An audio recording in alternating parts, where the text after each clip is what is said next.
하나님께서 오늘 우리에게 주실 말씀은 누가복음 20장입니다. 신약 130쪽입니다.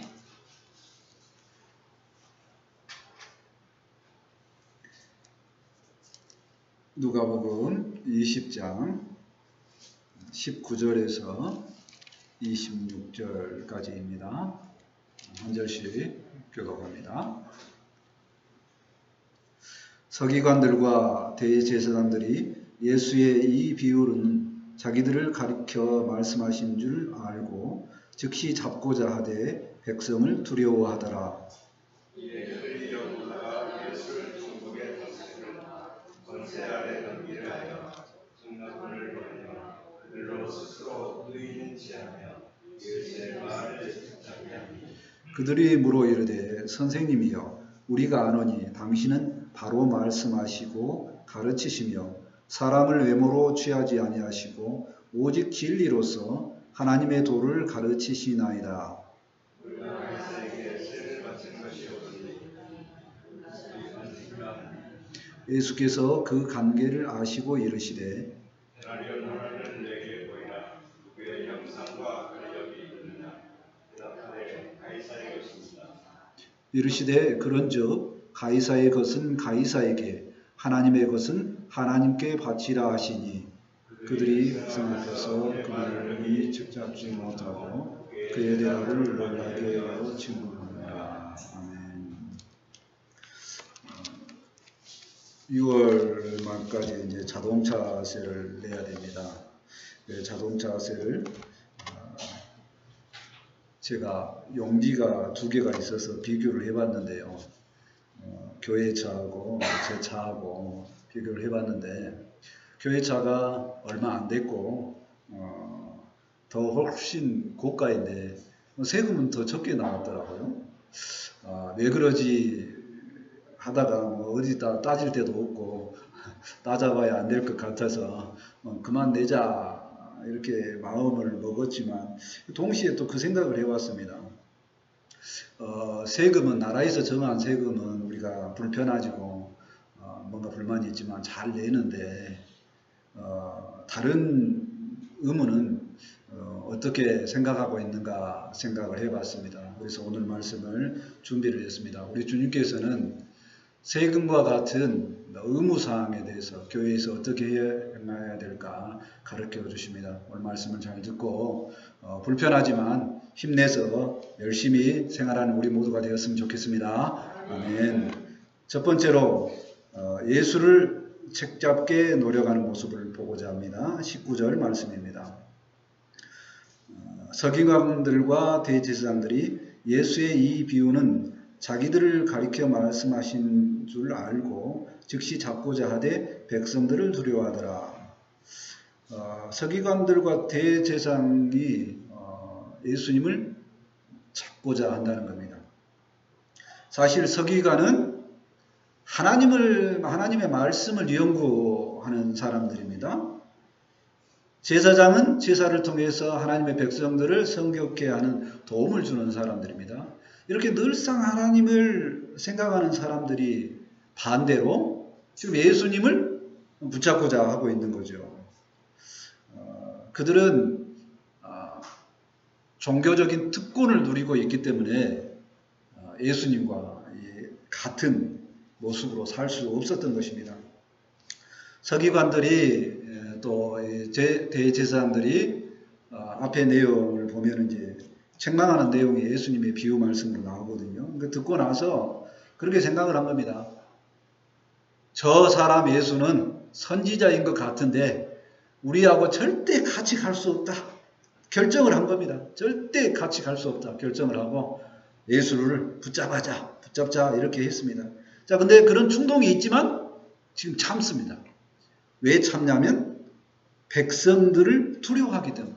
그러냐면 백성들에게 예수님께서 엄청나게 인기를 얻고 있습니다. 누구나 다 지금 백성들은 대제사장, 선지자 이렇게 다 비교해봐야 예수님이 최고다. 정말로 하나님의 아들이다. 이렇게 믿어가고 있으니까 그들을 그들이 보고 있는 중에 예수님을 붙잡을 수 없었다는 얘기입니다. 그래서 이제 다른 방법을 생각을 하는 겁니다. 20절 말씀을 보실까요? 이에 그들이 엿보다가 예수를 총독의 다스림과 권세 아래에 넘기려 하여 정탐들을 보내어 그들로 스스로 의인인 채 하며 예수의 말을 책잡게 하니. 엿봅니다. 방법을 생각을 합니다. 자기들이 직접 하는 것보다 로마의 총독을 이용을 하면 좋겠다 이렇게 생각을 합니다. 자, 그래서 방법을 씁니다. 말로써 로마의 총독과 부딪히는 그런 일을 예수가 행했으면 좋겠다 이렇게 생각을 하는 거죠. 그래서 예수님께 이제 그들이 나아갑니다. 그리고 어떤 덫을 파놓고 빠지도록 시도를 하는 거죠. 중요한 방법으로 로마의 법을 이용을 하고 있습니다. 자, 가만히 생각해 보니까 그들이 생각을 합니다. 당시에 백성들에게 아주 뜨거운 현안 문제가 하나 있었어요. 그것이 뭐냐면 세금 문제입니다. 세금을 거부를 하면 로마 당국으로부터 불법자다 해서 엄격한 처벌을 받습니다. 자, 근데 세금을 내는 자들은요, 막 내자고 이렇게 주장을 하는 사람들은 로마 황제를 숭배한다고 해서 당시 백성들, 유대인들에게 거부를 당했습니다. 그러니까 그들은 어떤 태도도 확실하게 이렇게 하지 않고 그냥 분위기를 이렇게 살피고 있으면서 옆에 사람 내면 나도 내고 안 내면 안 내고 뭐 이런 분위기였다 하는 얘기입니다. 여기서 그들은 예수님께 나가서 이제 작전을 짜는 거죠. 스스로 의인인 채 하며 이런 말은 뭐냐면 우리도 유대인의 법을 따르며 우리도 하나님의 율법 아래 있으며 이런 겁니다. 그래서 그 율법에 예수님이 어느 반응을 했으면 좋겠다? 자기들과 가까운 율법의 반응, 이스라엘 백성들의 반응을 했으면 좋겠다라고 이렇게 예수님께 다가가는 거죠. 책 잡는 말을 이렇게 하고자 하는 겁니다. 예수님을 함정을 빠뜨리게 하려고 노력하는 그 사람들이 얼마나 이렇게 심려를 기울여서 이렇게 덫을 놓는가 한번 생각을 해봅니다. 자, 그들을 생각을 해봅니다. 예수님을 반대하는 그들도 자신의 일을 하기 위해서 얼마나 최선을 다하는지 모르겠습니다. 최선을 다하는 모습을요. 요즘에 기독교인들이 조금 더 미치지 못합니다. 누구보다도요. 사이비 종교자들보다 더 못합니다. 왜 그러냐면요. 옛날에 아무 이유 없이 잘해주면 혹시 교회 다닙니까? 이렇게 물어봤습니다. 근데 요즘에 아무 이유 없이 잘해주면 뭐라고 생각해요? 혹시 사이비 아닌가? 이렇게 생각한다는 겁니다. 형식적으로 섬김에 있어서 뭐 나중에 목적이 어떻든 사람들이 생각할 때 누구에게 밀렸다 우리가 사이비한테 지금 밀리고 있다 그 말입니다. 예수님께 반대하는 자들도 그렇게 열심히 하니까 우리도 어떻게 했으면 좋겠다? 우리도 그 세력에 빠지지 않기 위해서 최선을 다해야 하는 것을 생각을 해봅니다. 우리가 그들의 세력에 밀리지 않기 위해서 정말 조심하고 힘을 다해야 함을 깨닫습니다. 아멘. 이 세상은 이런 점에서 사단의 세력과 하나님의 군사들이 늘 싸우는 전쟁터와 같은 곳입니다. 혈과 육의 싸움은 아니지만요. 엄청난 전쟁이 일어나고 있습니다. 한 영혼이 천국에 가냐 지옥에 가냐를 놓고 처절한 싸움을 하는 겁니다. 사단은 항상 준비를 하고 있습니다. 넘어지는 자, 쓰러지는 자를 보고 있다가 확 물어버리려고 한다는 겁니다. 본면의 말씀이 그런 말씀이 있습니다. 베드로전서 5장 8절에 말씀합니다. 근신하라, 깨어라, 너희 대적 마귀가 우는 사자같이 두루다니며 삼킬 자를 찾나니. 마귀에게 삼킴 당하지 않도록 항상 깨어 있어서 열심으로 예수님 편에 살아가는 우리 모두가 되었으면 좋겠습니다. 아멘. 두 번째로 악한 의도에 대한 질문을 보고자 합니다. 21절 말씀입니다. 말씀입니다.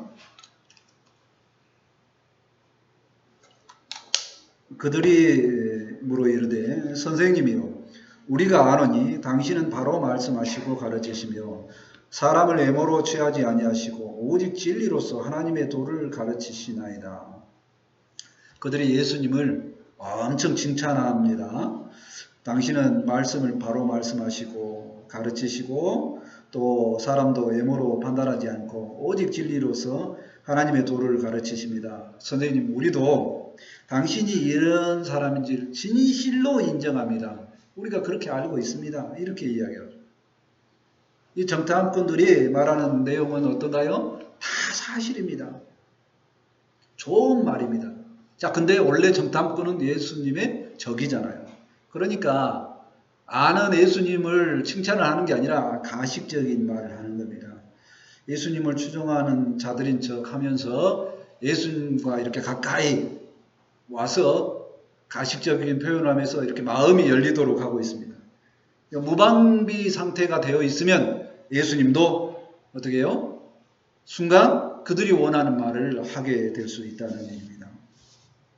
그렇게 마음이 풀어졌다고 생각하는 중에 그들이 이제 예수님께 하고자 하는 말을 하는 겁니다. 22절 말씀 보실까요?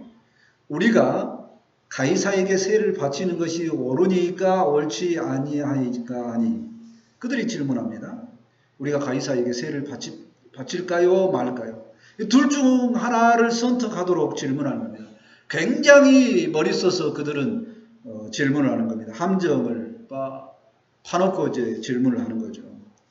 가이사에게 내는 세금은 인두세라고 합니다. 인두세. 사람 머리 하나당 한 데나리온 이렇게 정해져 있는 겁니다. 그들의 의도는 뭐냐면 예수님이 쭉 하나님의 말씀을 하니까 당신도 유대인 편에 있지 않습니까? 하나님 편에 있지 않습니까? 그렇다면 보통 이스라엘 사람들이 많이 말하는 것처럼 유대인의 편에서 그렇게 대답을 하십시오. 그러면 유대인 편 들면 누구에게 걸려가니까? 로마 법에 접촉이 되니까 이런 식으로 지금 하고 있는 겁니다. 뭐 그렇지만 또 반대로 대답해도 상관없습니다. 왜 그러냐면 반대로 대답하면 예수님의 인기가 떨어지니까. 그런 가운데 그들은 뭔가를 세를 내라 말하라 이 둘 중에 답 하나를 요구하면서 그걸 기대하고 질문을 한 겁니다. 예수님께서 어떻게 반응하신가요? 23절 말씀 보실까요? 23절입니다. 예수께서 그 관계를 아시고 이르시되 예수님은 그 관계를 아십니다. 예수님은 모든 것을 아시죠. 그 마음의 중심을 아십니다. 그들이 악한 의도를 가지고 예수님을 시험하고 있음을 잘 알고 계십니다. 예수님은 신적 통찰력이 있기 때문에 그들이 얼마나 악한 모습으로 자신에게 다가왔는지를 알고 있다는 겁니다. 다 아시는 예수님께서 행동은 어떻게 했을까요? 다음 절에 보면 아주 침착합니다. 우리가 여기서 생각을 해봤으면 좋겠습니다. 예수님은 그들의 강교함을 다 알지만 흥분하지 않으셨다는 겁니다. 그들의 행동에 대해서 얼굴을 붉히거나 흥분하지 않고 또 호통도 치지 않으셨습니다. 침착하게 행동하십니다. 동전을 하나 보여라. 그러면서 이제 하나님의 법을 설명을 하게 되십니다. 강교한 그들이지만 그들 앞에 예수님께서 하시는 행동을 통해서 우리가 우리의 대적과 어떻게 싸워야 하는가 하는 성도의 자세를 생각을 해보고자 합니다. 진리 안에서 살다 보면요, 이렇게 주님처럼 공격을 당합니다. 그들은 말장난을 치거나 심지어 조롱하면서 복음은 들으려고 생각도 하지도 않고 우리에게 논쟁을 하면서 논점을 흐리고 우리를 자꾸 시험의 말을 하게 된다는 겁니다. 그들의 의도가 몇 마디 해보면 충분히 보입니다. 그럴 때 흥분하면 그들과 논쟁하면 우리는 누구에게 지는 거냐면요. 그들에게 지는 게 아니라 그들을 노리고 있는 사단에게 지는 줄 믿습니다. 아멘. 우리가 이럴 때에 주님의 모습을 기억하면서 침착함과 이 냉정함을 가지고 인내와 아주 진지함으로 그들을 설득을 해야 됩니다. 설득을 해서 이기자는 게 아니고 그들에게 복음의 진리를 전해야 됩니다. 어떻게 하면 복음의 진리가 전해지려고 하는 마음이 생기냐면 우리가 그들을 바라볼 때 불쌍한 마음으로 봐야 됩니다. 그들을 말로 해서 그들을 누르자라고 하면 안 이겨집니다. 절대로 못합니다. 그들을 불쌍히 여기는 마음으로 주님께서는 우리를 향해서 얼마나 사랑을 베푸셨는가를 전하면은 진리 대신 예수님이 드러나게 됩니다. 그들은 우리를 조롱하지만 예수님을 생각을 하면서 감동으로 승화시키는 우리 모두가 되었으면 좋겠습니다. 아멘. 그래서 그들에게도 오래 참고 또 우리가 그들의 행동을 보면서도 인내하면서 하나님의 진리의 빛을 비추는 우리가 되었으면 좋겠습니다. 아멘. 말씀을 생각을 해봤습니다. 야고보서 5장 7절에 말씀합니다. 그러므로 형제들아 주께서 강림하시기까지 길이 참으라. 보라 농부가 땅에서 나는 귀한 열매를 바라고 길이 참아 이른 비와 늦은 비를 기다리나니. 농부가 땅에서 열매를 기다릴 때 여러분들은 다 이 마음을 알죠. 얼마나 많은 정성을 들여야 되고 얼마나 오래 참아야 되는가를 압니다. 우리가 영적 싸움에서 승리하기 위해서 이렇게 길이 참고 승리하는 것이 주님께서 우리를 가르치는 방법인 줄 믿습니다. 아멘. 더 힘내시고 모두가 승리했으면 좋겠습니다. 아멘. 세 번째로 당연한 의무에 대해서 생각을 해보고자 합니다. 24절 말씀입니다.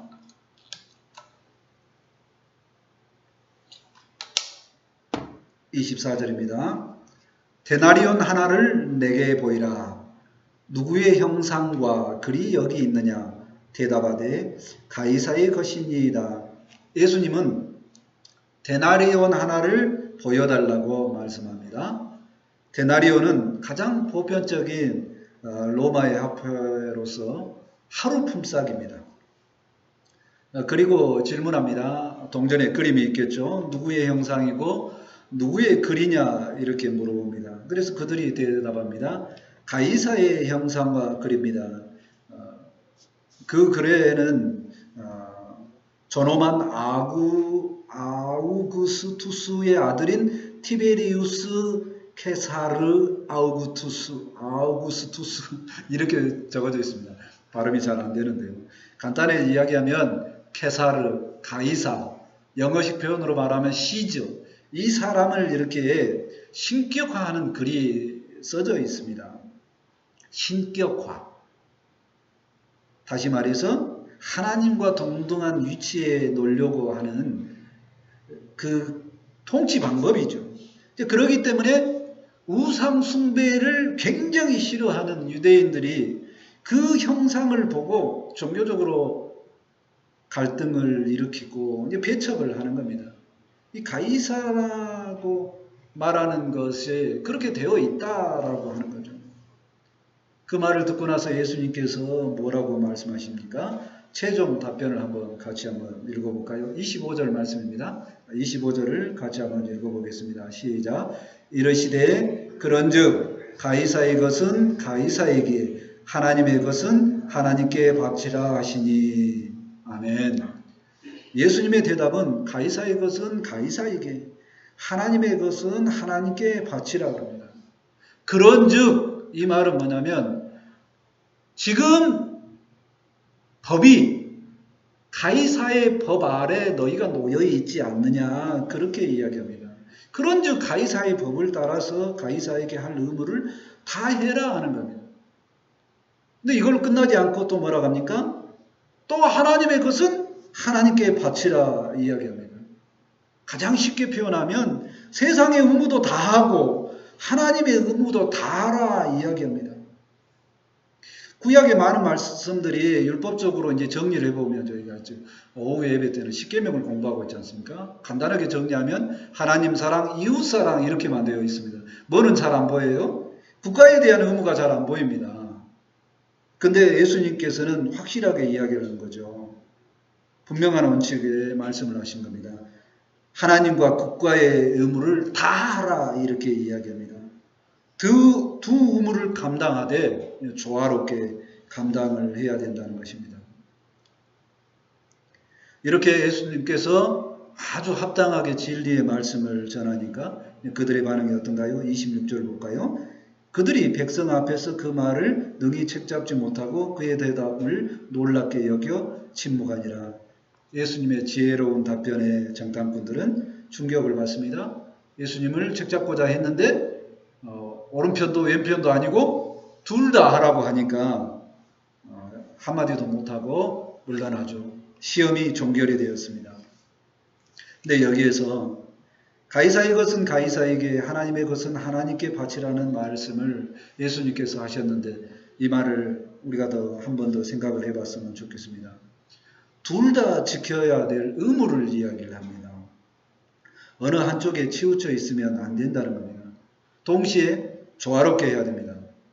이 말씀을 볼 때 우리가 6일 동안 열심히 세상의 의무를 다하고 세상 사람으로 살다가 주일에 철저하게 하나님의 사람으로 살라는 내용처럼 보여졌습니다.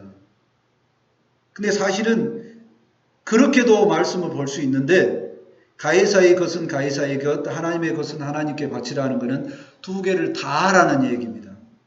그 말은 뭐냐면 이것이 하나님의 뜻이라는 겁니다. 가이사의 것을 가이사에게 바치는 것이 하나님의 뜻이라는 얘기는 세상 일을 하면서 하나님의 뜻 안에서 살아가는 겁니다. 어떻게 하면 세상의 일을 하면서 하나님의 뜻 안에서 생각을 살 수 있을까요? 그것은 로마서 12장 1절에 보면 너희의 삶을 거룩한 산 제물로 드려라. 이것이 영적 예배니라 하고 있습니다. 산 제물로 드려라는 겁니다. 산 제물이요. 하나님께 바쳐지는 그 제물이 살아있어야 된다는 얘기는 우리의 삶을 통해서 하나님께 영광을 돌리라는 겁니다.